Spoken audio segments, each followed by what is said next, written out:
Ibihe byiza mfite abakunzi ba Initalk Rwanda, nibwo bana natwe ibiganiro dukora umunsi ku munsi bigaruka ku makuru na documentaire haba muri siporo, imyidagaduro, politike ndetse n'utuntu n'utundi. Ibintu bikomeje gufata indi ntera mu itorero rya Anglikani ry'u Rwanda, aho ubuyobozi burimo bushinja umwe mu bahoze mu buyobozi bwaryo kwivanga mu miyoborere, nawe akabashinja gufungisha uwahoze ari umushumba wa Diocese ya Shyira ku maherere. Mu itorero rya Anglikani ry'u Rwanda amabara akomeje gucicikana, ndetse ari nako hiyongeraho inama zikorwa rwihishwa hagati ya pasiteri n'abahoze ari abayobozi b'iri torero bashinjanya kwimika ubusumbane. Ubundi ibi byatangiye gushyuha mu ntangiriro z'umwaka wa 2024 ubwo bamwe mu bapasiteri bo muri Diocese ya Shyira bahindurirwaga imirimo n'uwari umushumba wayo Musenyeri Dr Mugiraneza Mugisha Samuel, bigafatwa nko kwikiza abashakaga kumubangamira mu migambi yari afite. Ibintu byafashe indi ntera kugeza aho mu kwezi kwa Nyakanga n'ukwezi kwa Kanama mu mwaka wa 2024 abo bashumba birukanwe mu nshingano zabo. Abo bashumba basezerewe akaba ari nabo batanze ubuhamya mu rubanza rwashinjwaga uyu nguyu Samuel wabahagaritse mu nshingano. Abo ngabo bahagaritswe ni Pasiteri Kubwayo Charles ndetse na Pasiteri Kabaragasa Jean Baptiste. Abo akaba ari nabo batanze ubuhamya mu byaha bishinjwa Musenyeri Mugisha Samuel.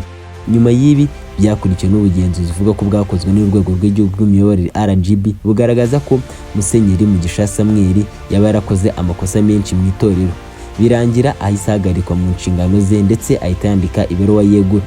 Ku itariki 21 Mutarama mu mwaka wa 2025 nibwo Musenyeri Mugisha Samuel yatawe muri yombi n'urwego rw'igihugu rw'ubugenzacyaha RIB. Icyo gihe akaba yarakurikiranywe ibyaha birimo byo kunyereza no gukoresha umutungo wa Diocese mu nyungu ze bwite mu gihe yari akiri ku buyobozi bwa Diocese ya Shyira.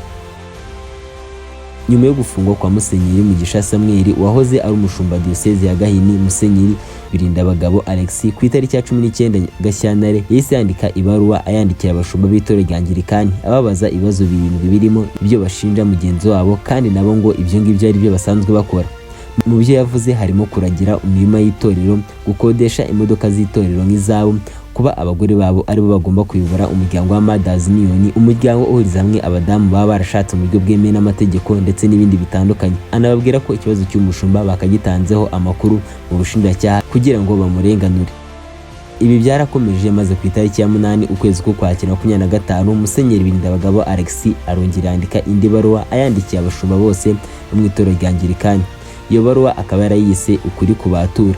Muri iyo baruwa akaba yaragarukaga ku byaha Musenyeri Mugisha Samuel ashinjwa, akavuga ko ibyo byaha buri mwepiskopi wese abikora.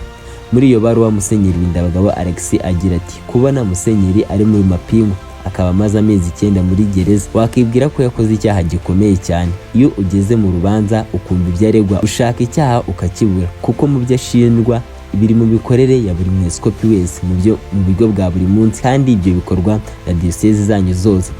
Musenyeri Birindabagabo akomeza avuga ko mu byaha Musenyeri Mugisha Samuel azira harimo kuragira ubutaka bw'itorero, kandi ibi biri mu muco w'itorero rya Anglikani kuko abayobozi baragira ubwo butaka bakanabuhinga, ndetse kandi asaba abayobozi gufasha mugenzi wabo kamuvugira kugira ngo atahe.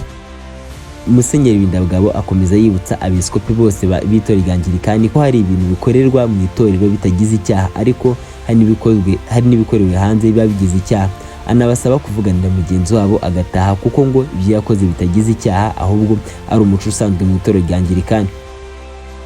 Mu gihe mu itorero rya Anglikani havugwaga kwivanga mu miyoborere n'abayobozi, ubuyobozi bw'itorero rya Anglikani bwo bwabyamaganiye kure, buvuga ko bamwe mu bahoze mu nshingano z'ubuyobozi bari mu kiruhuko cy'izabukuru aribo bashaka kwivanga mu miyoborere n'imikorere y'itorero, kandi itorero riba ritabatumye.